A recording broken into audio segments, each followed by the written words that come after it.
Welcome to Nilu's Cookbook. তেলে ভাজা bread দেখছেন কি সুন্দর হয়েছে। এইভাবে তৈরি করে খাবেন, নরম তুলতুলে। এই যে ওয়াও, গরম। এখানে আমি 2 কাপ আটা দিলাম, লবণ দিয়ে দিলাম সামান্য, চিনি 1 টেবিল চামচ,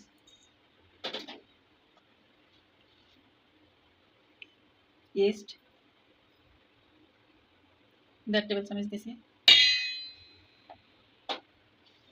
এখন সব মিক্স করে নিতে হবে।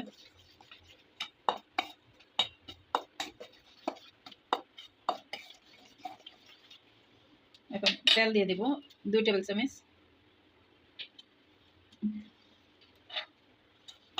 আবার ভালো করে মিক্স করে নিতে হবে। এটা হাত দিয়ে ভালো করে মিক্স করে নিতে হবে যাতে মিশে যায়।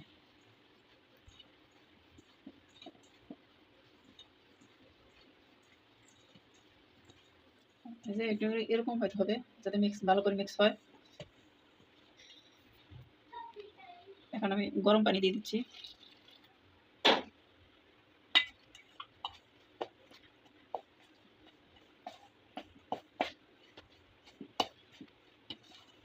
ডোটা গুলাতে যতটুকু পানি লাগে সে পরিমাণে পানি দিতে হবে, আর খেয়াল রাখতে হবে ডোটা বেশি শক্ত করা যাবে না।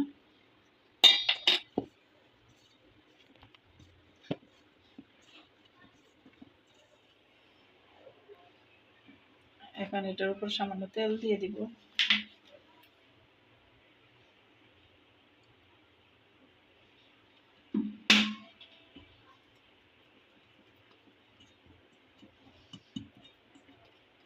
এখন এটা আধা ঘন্টার জন্য ডেকে রাখবো। আমি ডেকে রাখছিলাম আধা ঘন্টার জন্য। আধা ঘন্টা পর এই অবস্থা।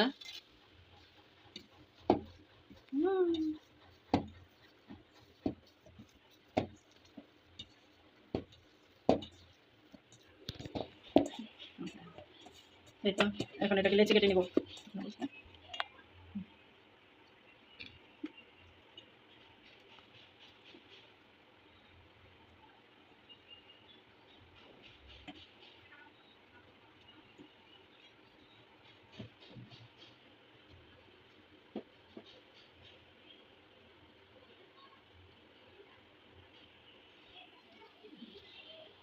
এই যে এখন একটা বেকিং পেপারের উপর এভাবে রেখে দেব 10 মিনিটের জন্য। সবগুলো এইভাবে তৈরি করে নিব। এই যে সবগুলো তৈরি হয়ে গেছে। এখন বাজারে চলে যাব। তেলের মধ্যে দিয়ে দিচ্ছি।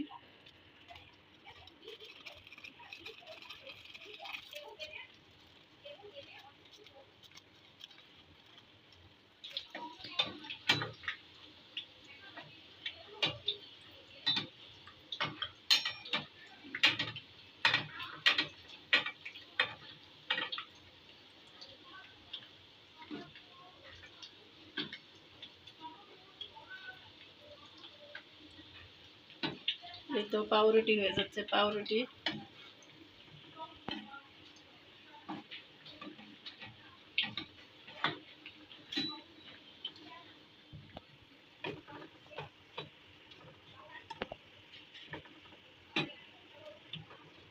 তেলে ভাজা পাউরুটি এইভাবে খুব সহজে এই রুটিগুলো বানিয়ে খেতে পারেন।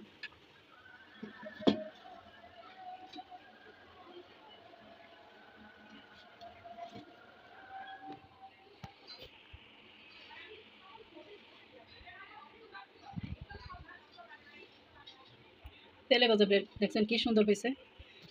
এইভাবে তৈরি করে খাবেন, নরম তুলতুলে। এই যে ওয়াও, গরম।